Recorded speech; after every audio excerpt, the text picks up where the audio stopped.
Ma Mission TV, le miroir du monde. Toye lelo awa pona to l'exabino likambo nini o penze kweleli 50 par an. 50 par an bazali escroquer. Ceux qui posent na batu baza peut-être na Italie kuna ba ebi mama Rose Mavungu Kambeni. Bon mekampe ko chabiso puce à l'oreille toyeba. Mama Rose ameki ko influencer 10 par an. Ba 10 par an wana ba s'écarter bango ba comme cause la visa na ndenge na bango na ngambo mama Rose.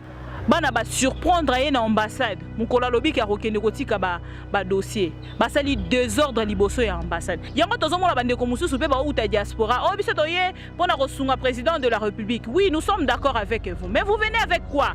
Vous venez avec rien et vous voulez partir avec quelque chose. Ça n'a pas de sens.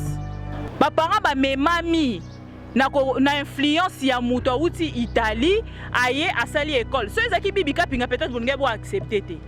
Bana bazeli ba moni solution mon côté. Maman Rose, vous êtes qui à l'ambassade de l'Italie pour qu'on puisse vous livrer les visas de 50 élèves? Akutisa bana na cours de langue. Bana ba koma kotanga cours de langue. Il y a 2 enfants victimes na katiwana. Oyo bazala qui déjà il fallait qu'il va défendre. Maman Rose a déconseillé bango. Maman Rose azala qui sœur religieuse abima na couvent. Akoma, maman pasteur. Maman Rose, laissez-moi vous dire, la loi est dure, mais c'est la loi. Les parents là sont en train de réclamer leur argent. Les parents n'y sont pas lingi bana na bango ba kende kotanga na libanda ya mboka. C'est bien bon, mais suivant au moins non, mais tu peux procédure au ezali nanzela. Maman Rose a tout dit moi dans mon corps parce qu'elles ont réclamé droit na ye liboso et ambassade ya Italie. Ma Mission TV, le miroir du monde. Salut à vous tous fidèles de AM TV, bienvenue dans Tosolo Lamboka. Comprenez, on n'a pas encore changé titre nabiso ya émission Ezara Kinshasa analyse. Comprenez, nous allons faire une petite analyse concernant makamomora emine nepenze utiko kwa na mboka. On a évité ceux qui ba autorité mboka baza déjà informé sur yango to baza informé te. Excusez-moi, je vais enlever mes lunettes. Je ne sais pas ceux qui baza informé to baza informé te concernant problème parce que ça vraiment mon nene. Alors nga ponanga na linga kina meke un peu ko ça l'analyse na ba parents nyonso bazani na poto problème comme libango particulièrement je dis bonjour à Henriette Kanjinga et puis merci beaucoup à elle parce que elle est parmi de parents victimes yakati ya situation komi. Alors biso ma mission TV ndenge to lo barato zali li son abino esika information ezali lito inabino pona nini te makolo na bino ko kita en temps réel esika information ezali pe komemela bino toye lelo awa pona to l'exabino likambo nini o penze kweleli 50 par an. 50 par an bazali escroquer na problème ya kotinda bana na poto na diaspora kuna ba pesaka bongo ba $2000 na bango na chaque tête, c'est-à-dire à chaque enfant ba senga ki bango $2000. Les parents ensemble avec vous, hein, nous allons faire de calculs. Les parents ont donné les $2000 en dehors de l'argent du passeport. Les parents ont donné les $2000, les $300 de passeport. Mais ce soit ça, $370 il y a passeport. Alors, situation wana est vraiment grave. Ma mission TV qui t'a qui le na terrain pour nous plus de précision, c'est depuis hier qu'on est derrière cette histoire. Alors, le quoi se tocha a vite micro tetozo landelana nous to meke un peu koyeba. Bino bato bozo landabiso de partout. Ba parents nyonso balingi bana na bango bakende kotanga na libanda ya mboka. C'est bien bon, mais suivant au moins non, mais tu peux procédure au ezali nanzela.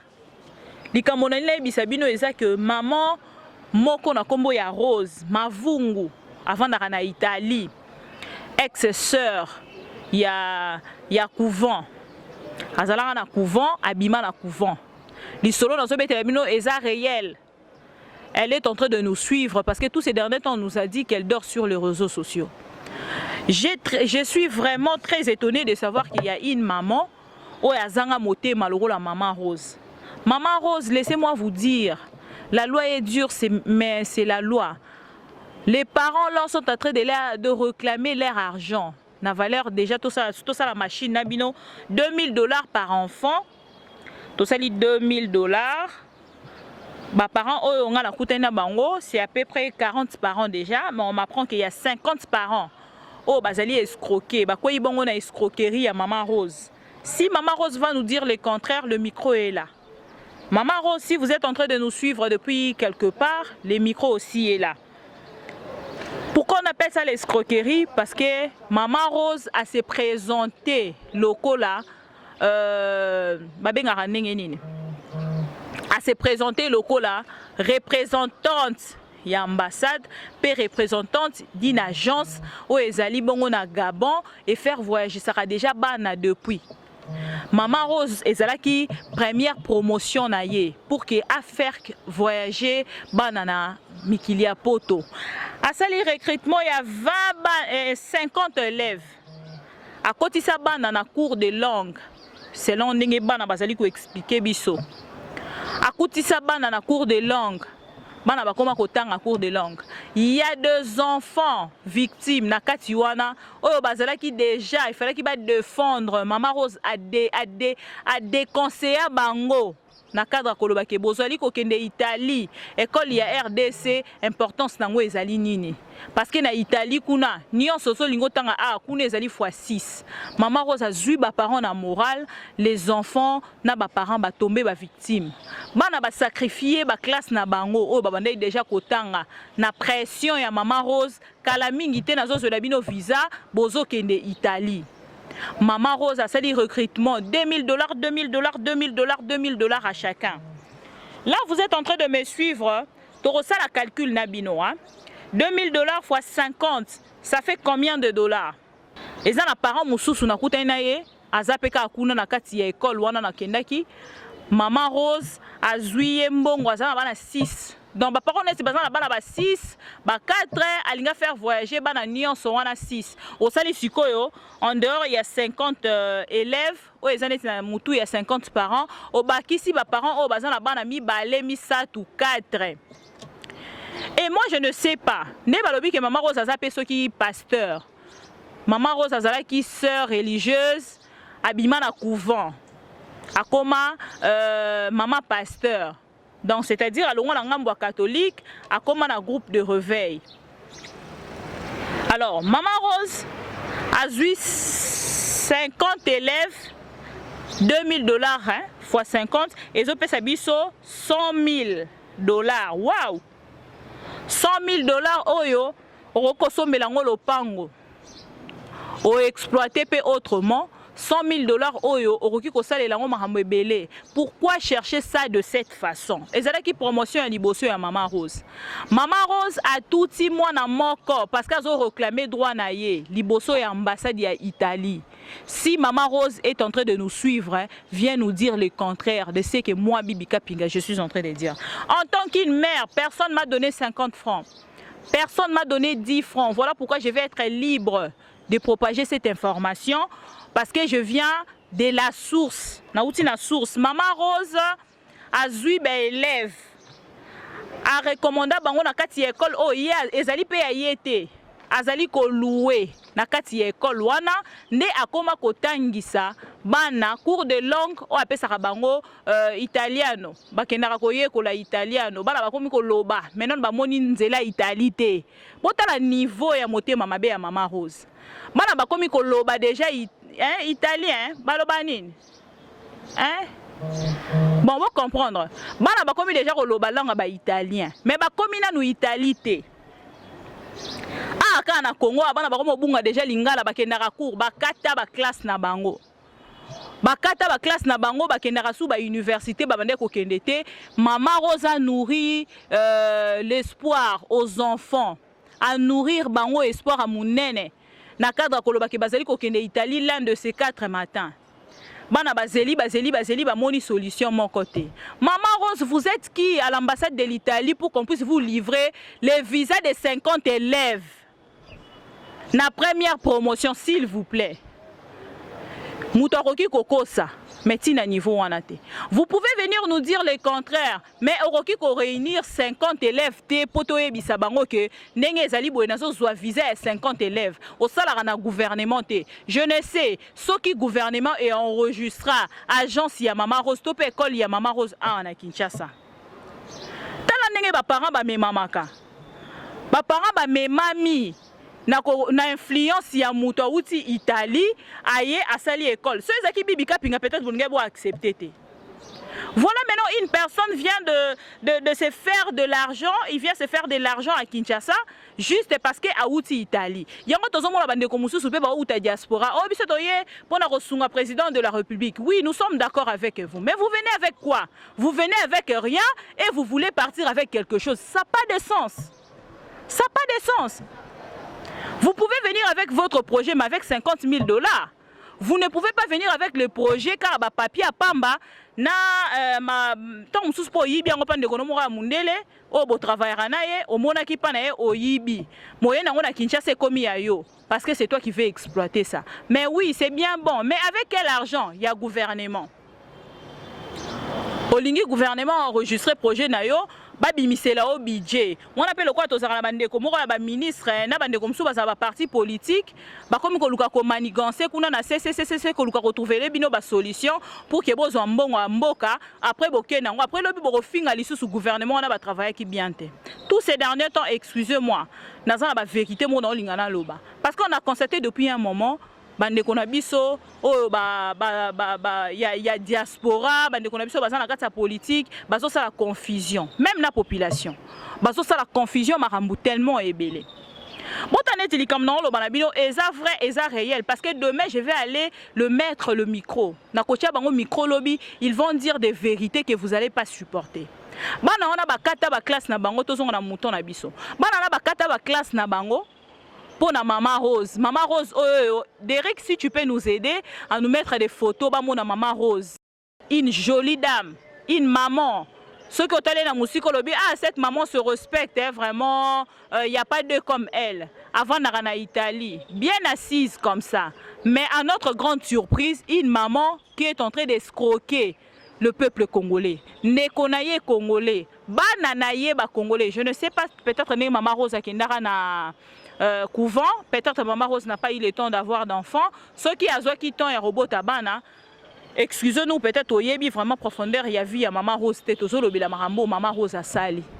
Maman Rose, ceux qui sont à Kinshasa, tous s'occuper aux déjà en Italie, aux Hollanda biso, mais quand on peut réagir si vite, na kozongi ça, bambongo ya bano nyonso balobi, opesi bango dégoût ya ko voyager parce que biso nyonso to yebi, ceux qui dossiers a mal constitué et koki kokende kune baby celibatu et baby celibana tango mosusu bakotikala ka susu kozwa visa ya Schengen teto pe ya Italie yo yebi makamwana nyoso vanda kana libanda mboka. Comment tu peux te permettre Maman Rose ozwa mbongo ya bana ozwa mbongo ya ba parents na basali yo confiance nazolinga pena tout na peuple congolais lelo visa za lisusu ndenge ezalaki kalata lelo tozo constater moi j'ai de personnes o ba uti kokende poto maman mwana na eba na mi balé ya mikolo na bébé na ye bazui visa na voie normale à se présenter à constituer dossier na ye moko akei na ambassade hein na ba relevé bancaire na ye moko akei na ambassade asali makambo na nyonso esili biso to lingwa bo mbongo na banque té. C'est ça le problème avec nous, c'est pas que nous manquons l'argent mais tous en a confiance sur ya ba banque neti kalaté.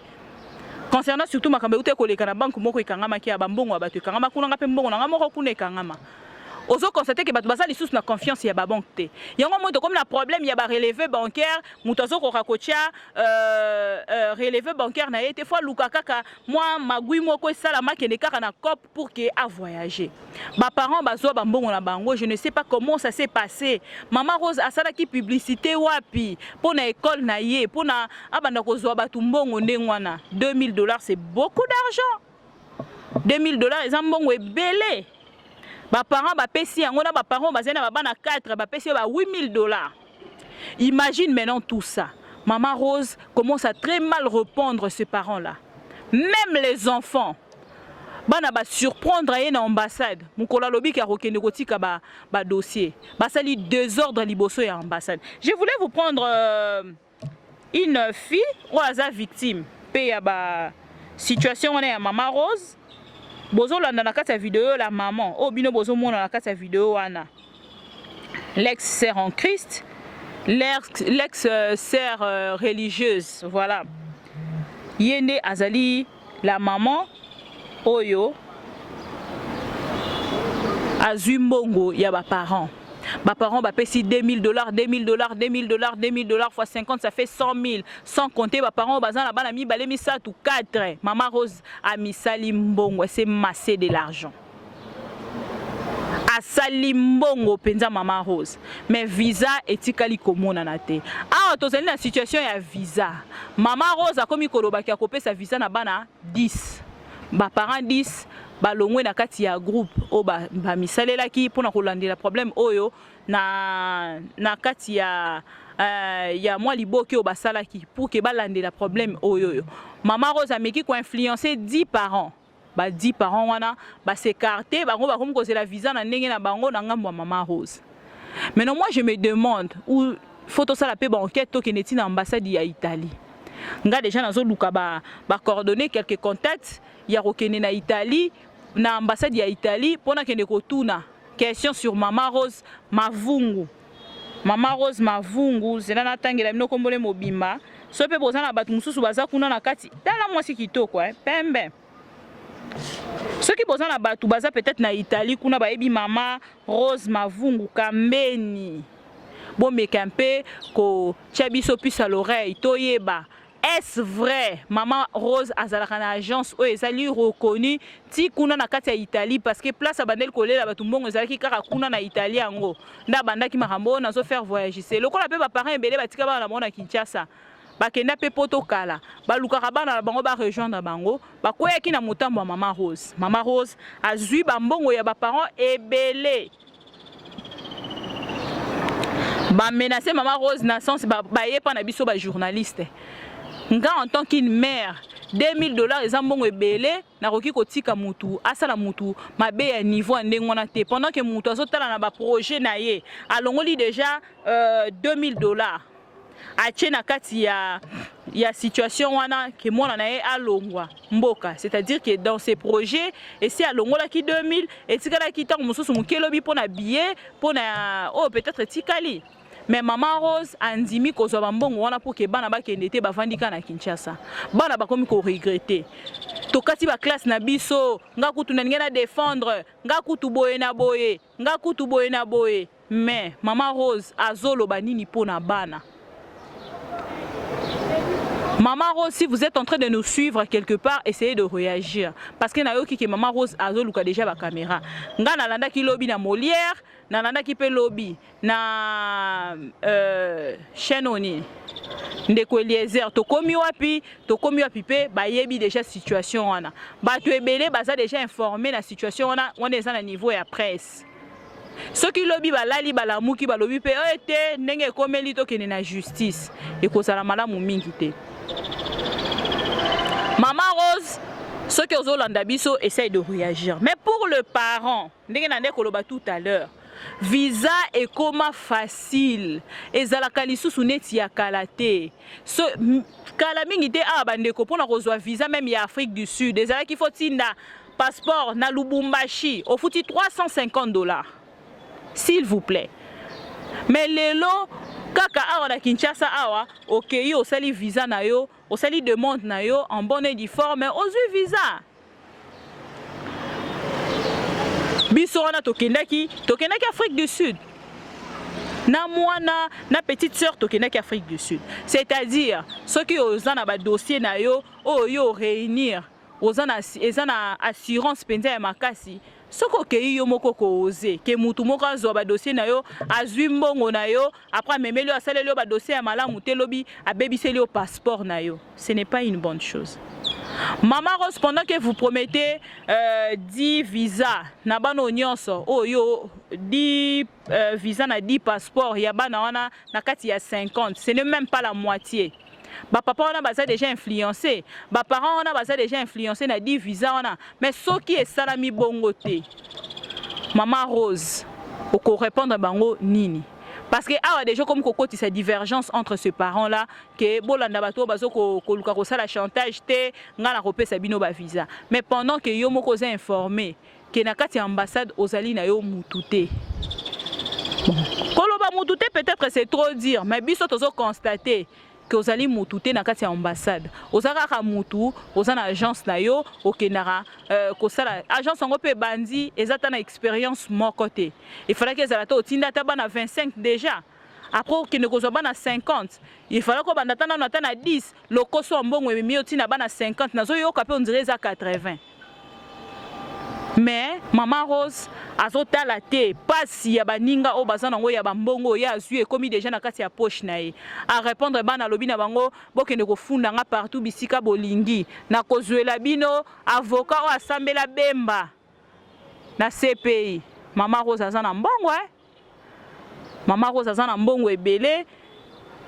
Maman Rose sunga biso tokutana na yo tout le monde a za ko remettre nga kutu pona ya ko démentir te mais pona ko remettre kaka ba mbongo ya bana wana to cha caméra na biso Maman Rose na mbongo na ye oloke ne ko futa ba avocat o ba défendre pona bema na CPI o futi ba parents wana mutu na mutu mbongo na ye $2000 to moni mutu mutazu mbongo na ye o kati dossier au lieu de salir votre nom ozalaka sœur na couvent o komi maman pasteur ndenge na lobaka toujours que Yesu ye moko kuta kufa mbongo yango aliaka yango te mais ba pasteur lelo bakoma kotongela yango bandako bakoma ko escroquer yango batu. Ce n'est pas bon, ce n'est pas une bonne chose. Nous ma mission TV tozarali sonabino esika information ezali on les informations na zo pesa bino eza vrai et direct sauf que mutu fena sonabino en duplex en ligne te. Sinon demain je serai avec ses parents là. Demain je serai avec ba maman wana na bana na bango na école wana place bazo kene ko lukaka maman Rose. Donc il y a même pas une grande assurance comment ba parents ba ko kozala vegle tina niveau wana. École na yete aluaka kaka po bana ba kene ko zo formation ya langue. Bino bo pesi assurance kuna bo ke ko lukae a Rosala te.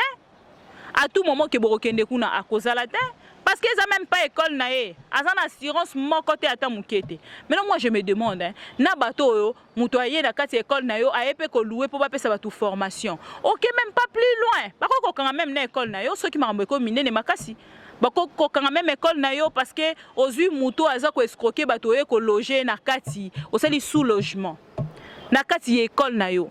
Et ko ki ko baby sa crédibilité ya école nayo. Et qui anticipe yo moko mutu lobi pe bakangi yo ceux qui Thérèse ceux qui petite Thérèse ceux qui petite Thérèse ce n'est pas bon mukolo école wana petite Thérèse photo luka epe ye pa loba ndenge nini Maman Rose ayela wana na école wana ayaka kosala nini est-ce que mbongo nyonso wana azora ba $2000 apesaka epe ndambu toyebi te ceux qui pe maman ya petite Thérèse bana na epe bakenda poto na nzela ya Maman Rose toyebi te.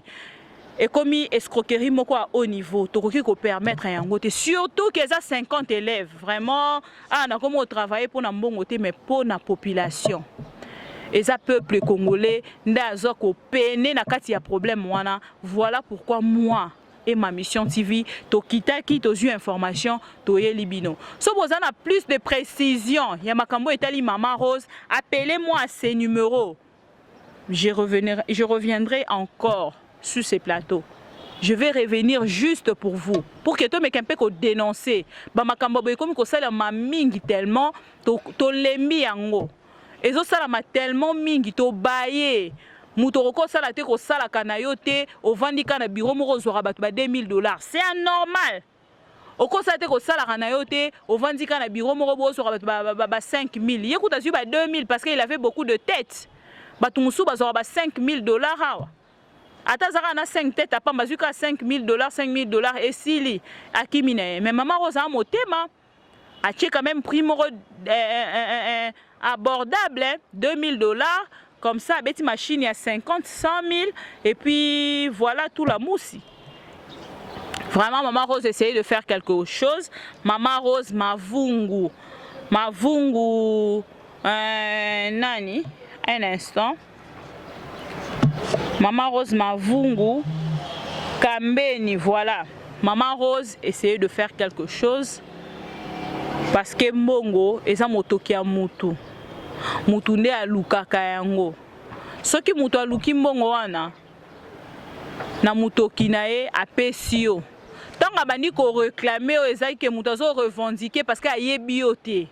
amona yo te bokutana na ye na affaire ya mbongo mwana kende poto esimbi te zongisa mbongo na ye ntango moto wana azosala barevendication to mpe baréclamation ata soki abengi yo nani escro ndima yango parce que yo moto omemi bango na terrain wana lakisa bango ke oza escro te zongisela bango bambongo na bango bana na bango mpe babi bakokende lisusu te zongisela bango bambongo na bango, ça sera une bonne chose.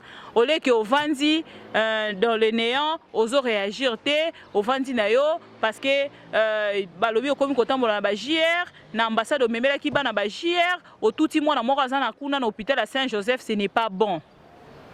Ce n'est pas bon. Bana bazo réclamer bambongo na bango zongisela bango. Peut-être bazala ma mususu ya rosala ba orientation pe mususu. J'espère que vous m'avez suivi. Merci à vous tous de nous avoir suivis de partout. Et zala ki information autozwe libino ya pasi yo bande konamino ba congolais bazali komona na nzela ko kende poto. Batali ba moni to kende kuna na nzela Grèce, to kende nzela Turquie to katsa mai, lokola mama Rosa ye akomi nzeta malili na biso ba pese ba $2000. Mama Rosa zui ba $2000 ah situation comme mbilinga o. Mama Rosa zo mona na te o, Mama Rosa zo réagir te. Pasi makasi pona bandeko nyonso ba pesi mbongo na part ya Mama Rose. Surtout le parent o ba débloquer ki penza ba mbongo na bango na motema ko yeba ke bana na bango ba ko voyager l'un de ces 4 matins pona ko kene kotanga na libanda na mikili ya poto. Merci à vous tous, j'espère que bolandi biso tokutani mbala sima pour d'autres actualités, mais entre-temps bo se portez bien et puis bo tika la fidèle na ma mission TV. À tout à l'heure. Ma mission TV, le miroir du monde.